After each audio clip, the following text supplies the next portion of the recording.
Seeing a huge magazine perched on our coffee table with the masthead Esquire stretching across the top. For me, he was simply Dad. To the rest of the country, he was Harold Hayes, editor of Esquire magazine. Having been too young to understand what was going on, I embarked on a journey to find out what made him become what some have said, the greatest post-war magazine editor ever. That was a clip from the film now showing at the Palm Springs International Film Festival. The film is Smiling Through Apocalypse, Esquire in the 60s. And right now we are joined with the director, the producer, and editor, Tom Hayes. Tom, thank you so much for joining us this morning. Well, thank you for having me. Looks like a wonderful film, very informative. Tell us a little bit about the film. Well, it's one of those films where, you know, everybody has a father and they come home from work and you're not really sure what is going on when they're at work. And so there was a 19-page article that was published in about 5 years ago in Vanity Fair about my father.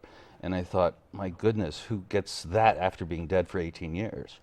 So that flagged me to go out there and try to find out what he was doing at the office and get anecdotes and hear about what my father was doing, how he touched the people that he was working with. And there was many famous people that came out of Esquire in the 60s that he fostered.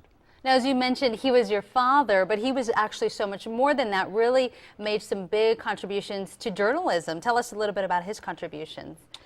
Well, I think he was a man who took risks, and he was a man who took a lot of instincts and had the freedom to actually follow up with them.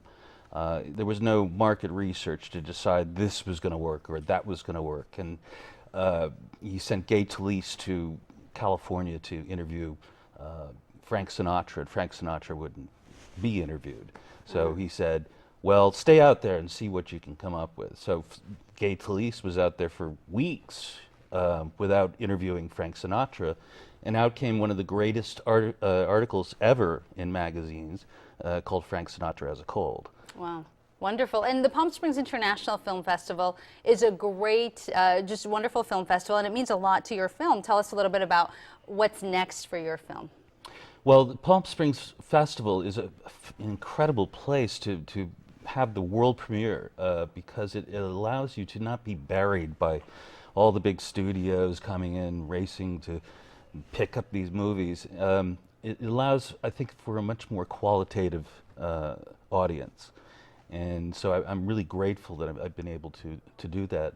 Hopefully, there will be some exposure to the film to people in the industry.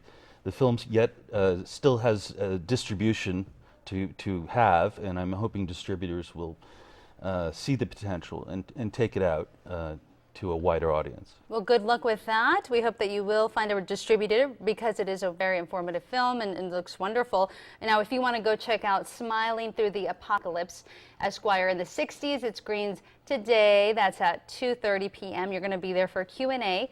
Also, Monday, January 7th at 11 o'clock in the morning. Both of those screenings at Palm Springs Regal 9. It's also airing Wednesday, January 9th at 10 o'clock in the morning at the Palm Canyon Theater. So, Tom, thank you so much for joining us. We will hear more about your film, I'm sure. Well, the time right now is 20 minutes after the hour. We have much more for you coming up right here on KMIR 6 Today. Grandparents taking care of the kids. Could their traditional way of care